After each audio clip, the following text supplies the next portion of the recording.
Hey. Good afternoon. Good afternoon.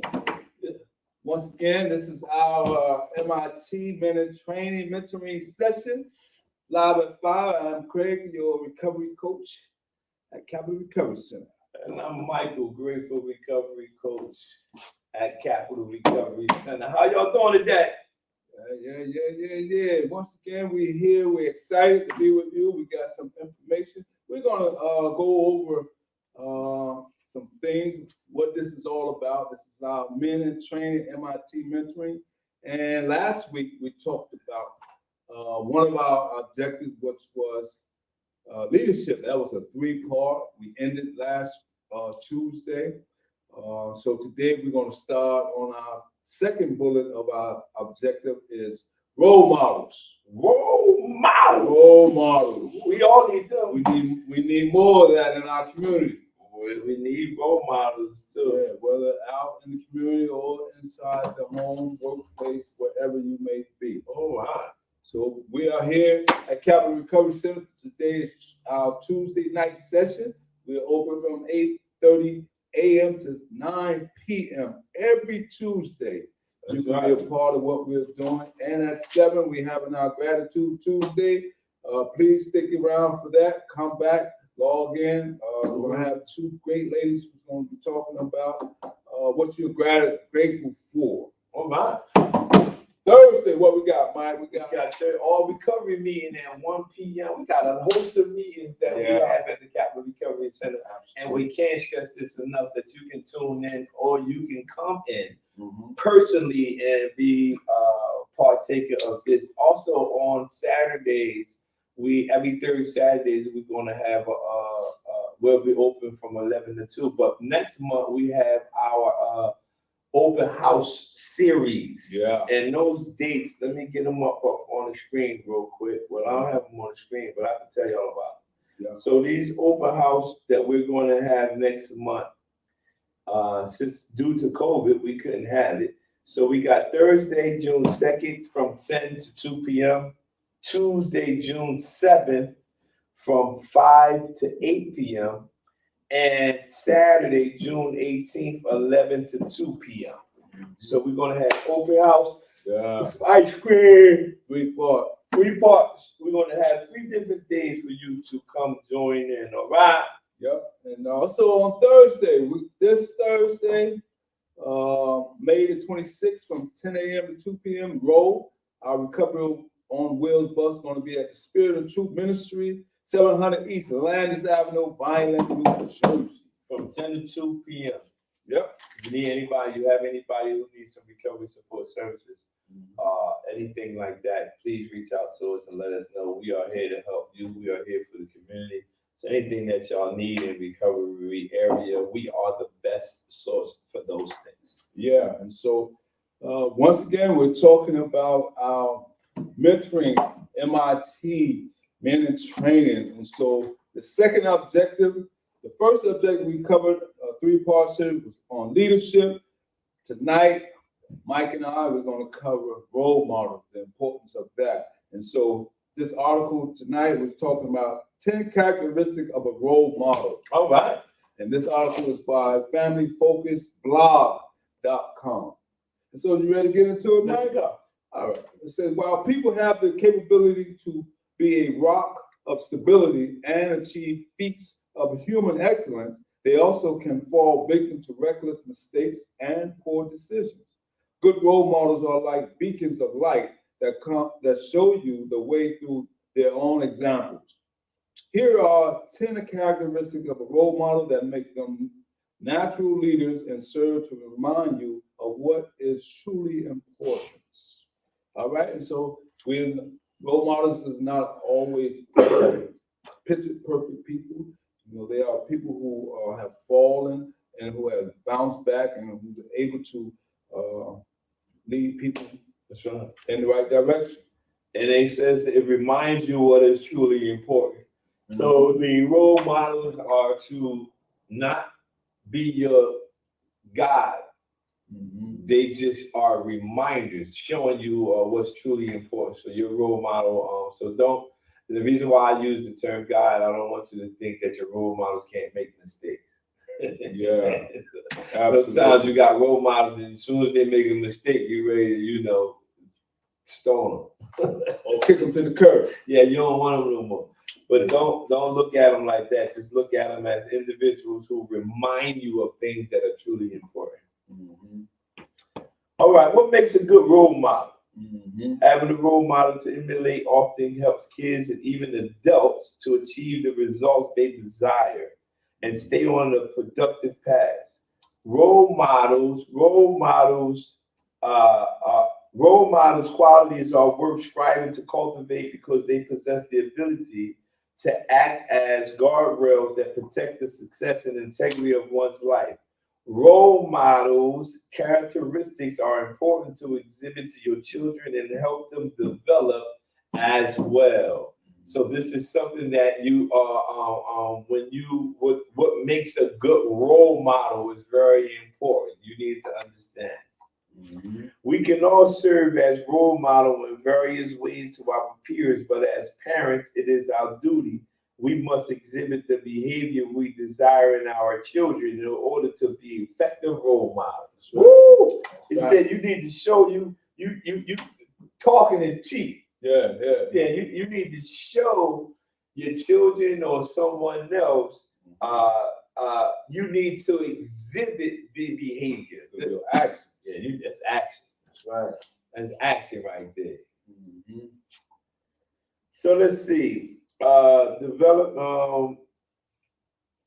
In order to be effective role model, you need to exhibit behavior we desire in our children. I always say that I want to be the change that I want to see. The change I want to see in my community, let me start by planting the seed of what I want to see. The same thing applies in relationship with children or role models or mentees and all that. So you got to understand. It says that a scientist, developmental scientists, psychologists emphasize that it is a parent who constitutes most important role models in their influence critical to their offspring personality development. Mm-hmm. So you got to show them how you want them to act. Because we are often taught that our first teacher begins at home. That's where we learn our values, our principles, our morals, things of that nature. That's something that's taught in the household. And if someone, unfortunately, who haven't been taught that this is what our purpose is, to give that back to them through, whether it be a extended family member, it don't have to be your actual family member. It can be taught through an uncle, aunt, a grandfather that teaches you. Yeah, absolutely. Right. Let's get into good role models share these characteristics. All right. And it says, what are the characteristics of a good role model? Here are 10 qualities shared by good role models. We're going to only go through 6 of them tonight. All right. Then we're going to do the rest of them next Tuesday. Good Lord say the same. Good Lord say the same. All right. All right. We check his calendar. So number 1, it talks about willpower. All right. Willpower is the ability to act through adversity for the sake of a greater purpose. Ideal role models will often have overcome poor circumstances. They will gracefully deal with problematic situations and creative, intelligent ways to achieve their goals or overcome adversity. That's right. The ability to pull passion to succeed from within themselves is one of the admirable qualities of a role model. It says the ability to pull passion to succeed from within themselves. I like that, man. That's deep. You have the willpower, the ability to pull passion to succeed. Innate ability. You got an innate ability to pull that thing out of you. That counselor's talking. Yeah. Pull that thing out of you and like, yo, I'm going to succeed no matter what happens or what comes my way. You have the ability to pull passion to succeed from within themselves. That's good stuff right there. No matter what a person may have faced, That's right. they do it in a creative way and in an intelligent way to achieve goals or overcome adversity. These and this article says these are admirable qualities Of a role model. of a role model. When you see a person who able to look within themselves, I got a shameless plug. One of the books I wrote was called "My Purpose Is Greater Than My Struggle." But one of the chapters in that book is titled "It's an Inside Job."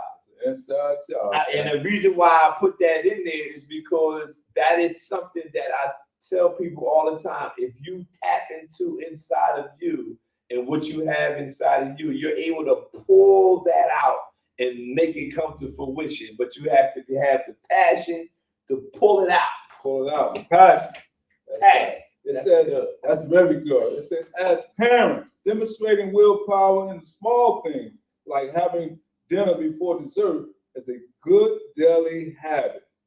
You know, I learned that at an early age. You're not going to have a cake before you have your meal. You're going to eat the meal first, then Take a little sip. then we're going to eat.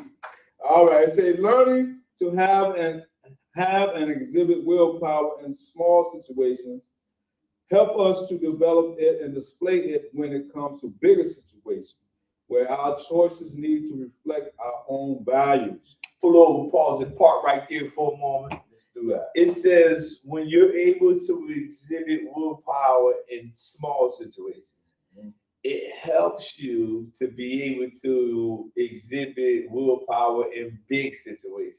Right. That's process, that's practice. The more you use it in a small situations, you build up enough ability to be able to deal with it in a bigger situation. But so don't get discouraged if you try to use this on a bigger scope and you see yourself failing. That means you need a little bit more practice. You talking that talk? You need a little more practice on some small situations, and then you work yourself up to the bigger situations. All right? That's good. That's good stuff. Good stuff. It says, in other words, doing the right thing becomes a habit, which makes it easier even to avoid inappropriate behaviors and more challenging spots. All right. So this is something that has been developed. Like Mike said, if you fail in the bigger thing, Don't worry, don't panic. don't panic. A little more practice. A little more practice. Just step it down a notch. You know what I mean? The movie Star Wars, when the boat or the ship went into the water or whatever, and the little what's his name? Yoda told Luke, raise the ship out the water. And he was sitting there trying to use his willpower to raise the ship out of water, and he couldn't do it. And Yoda came over there, raised the ship up out the water, and sat it on land. And he said to Luke, said to Yoda, I don't believe it. And he said, that's why you failed. He didn't believe he can do it. And he says, that's why it didn't work. He didn't believe that he can do it. And that's how willpower works sometimes. We just don't, we go in thinking, I can't do it. Yeah, self-defeated attitude. So you ain't gonna do it. You You already told us. I can't do it. Oh, well, okay. Your mind, everything is following what you said. So you gotta do it on smaller scales first. Yeah. All right. Let's go. Where we at? Confidence. All right, we're getting down already, man. Some good stuff, man. Yeah, man. I'll print this out. Hey, confidence is a role model quality or belief that pushes a simple yes from the mind out into the world. One of the best ways to build confidence is exhibit a positive attitude and to teach through encouragement. This is me all day long. Yeah. Setting high expectations and showing disappointment in a child's failure to reach them is only setting them up for failure. Ooh, that's only setting them up for failure. Setting high expectations. Encourage your child Yeah. Reward their hard work towards goals and kind words and praise their efforts. Yeah. Efforts mean they don't mean they necessarily achieved it, but they tried it. Yeah, building up their confidence. They tried it. Like they didn't get it, but you like this joker stood up all night studying. Yeah. Efforts. That's just I was talking to my moms about how to when I first learned how to ride a bike. My brother taught me how to ride a bike, you know, and he was like, "Get on it, I'm gonna hold the back seat." The next thing you know, he said, "You got it." I said, "What do you mean I got it?" He said, "I let go of the seat." He said, "Try it again." And then I did it again, build up my confidence. You got to build it up, but the efforts of keep going through the repetition, learn by repetition, sir. These things build confidence. Kids need a confident role model that teaches them to be confident too. Even if they aren't certain of how to do something, the successful people will be confident that it can both be done if they put research and effort into it. That word effort kept coming up in that paragraph. Mm-hmm. You need some effort. You need some put. I give you E for I always mess with people. Yeah, I give you E for effort. Yeah. And so for all those who may be tuning into this segment, we're talking about role models. And the name of this article is, the title of it is called 10 Characteristics of a Role Model. And so we are on number 3 of the 10 characteristics, and that is dynamic. The dynamics. It says flexibility is not just a physical quality, it is also one of the important characteristics of a role model. A person that is willing to vary their strategy and mold themselves into whatever is best for what they wish to achieve is acting with a dynamic mentality. It says a person that is willing to vary their strategy and mold themselves into whatever is best for what they wish to achieve. And so that is to reshape their thinking and their behaviors.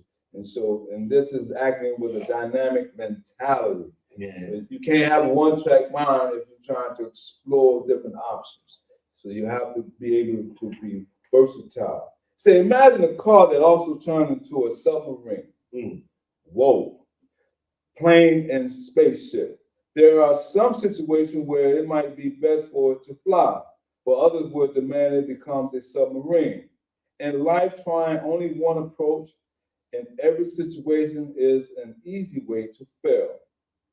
You know what I mean? I just talked about limiting yourself, expand your horizon. Yeah. A great role model would know when to become relaxed, mindful, focused, dedicated, irrelevant, humorous, intense, and any other state of being that helps them to better manifest their intentions.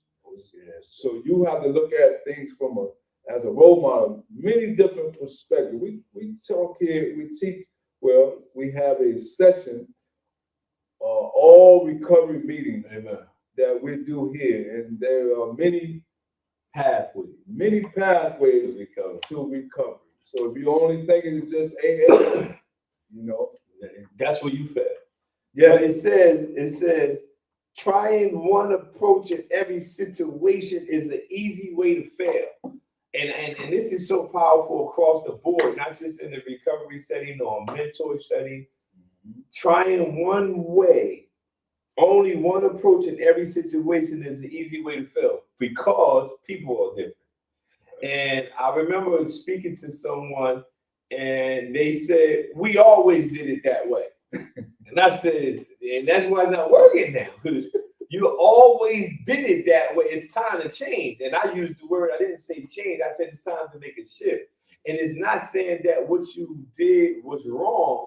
It's just said it's time to shift to do something different. It's not. So when you say change, people think, well, what's something wrong with this? Nah. Just shift, because the shift is different from changes because we might come back to that later. Yeah. So if you have only one approach in every situation, this is how we deal with it. This is how we deal with it. This is how we deal with it. Well, that might be good, but you got to remember people are different.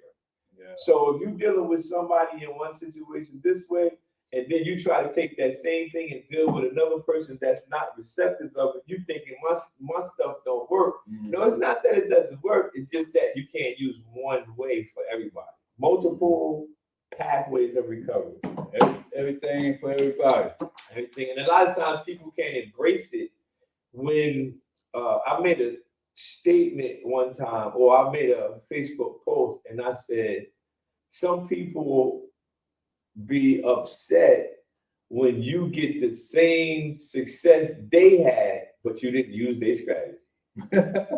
And like, yo, how you do that? But you had to do it. I didn't use that one. Yeah. I came the back door. I came around a whole different way, but I got the same exact result. And a lot of people want you to use their pathway, and that takes away from the dynamic. Yeah, absolutely. Can't do that. Let's go next. Number 4, we're talking about respectful. I deleted 5. That respectful. Another of the important role model characteristics is respect. In other words, the art of understanding, accepting, considering, and honoring one's surroundings. An ideal role model respects themselves and all others, and they were to be challenged by anything from an angry driver to bullying at school. They would respond with understanding, empathy, and proper consideration of the results of their action. Compassion and concern for others means that the role model will respect the needs of those that rely on him. That relies on him. That comes from compassion. It says compassion and concern for others, because a lot of times when people are dependent on you, they have a utmost respect for you, and you have to have the same respect for them. And it goes a long way, because my friend Pastor Booth was teaching on Sunday, and he was saying that dynamic, that mentor-mentee dynamic. He says when either party lose the respect of each person's position, something happens from there. So the mentee got to respect the mentor got to respect the mentee. Any part of those relationships get messed up or fail to keep the respect, then something, it breaks up the dynamic. It breaks up the whole dynamic. Respectful. Be respectful. Number 5. Number 5 is called committed. You got to be committed. Not 1 foot in, 1 foot out. Hanging out. Both feet in. Okay? Come home at night. Can't hang out at night no more. So let's see what the role model is that's committed. It says effective role models persist in spite of setbacks and failures. Let me read that again. Effective role models persist in spite of setbacks and failure. The goal is more important to them than giving up is. Once they have committed to a decision, it is most often as good as done. Commitment is one of the characteristics of a role model that makes them a good example.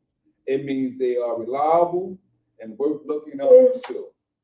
You can count on them guys. You can count on a good role model to be there for you, even in times of setback. Role model possesses a committed nature that is loyal and determined. At times, there will be certain circumstances where a commitment may no longer serve them.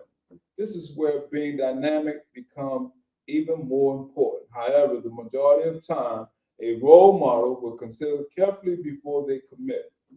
Once committed, especially when others are relying on them, they will come through every time, like flying colors.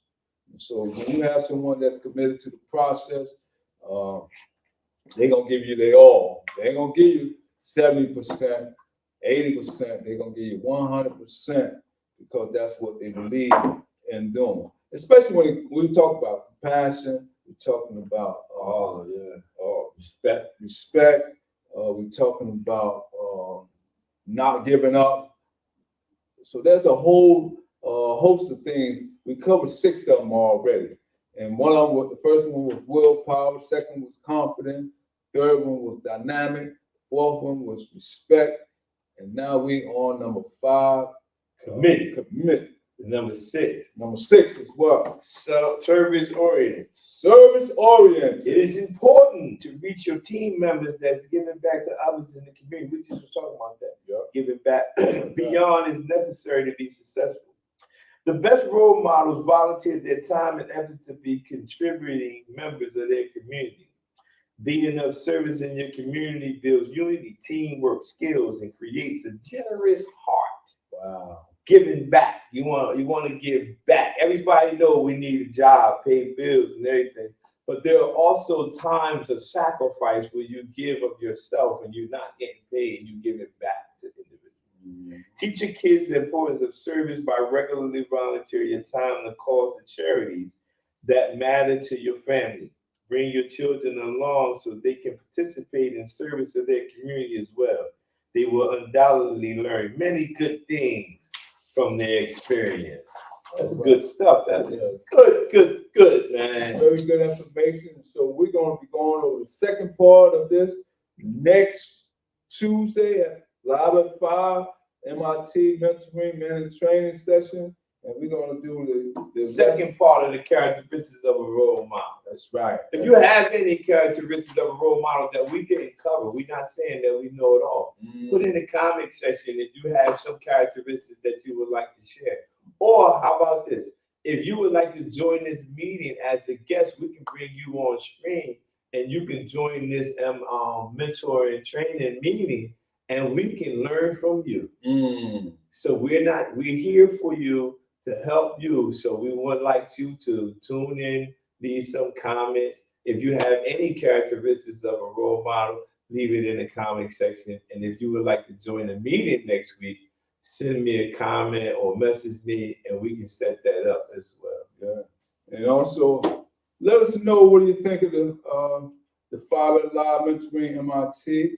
Let us know, respectfully with courtesy and everything of that nature.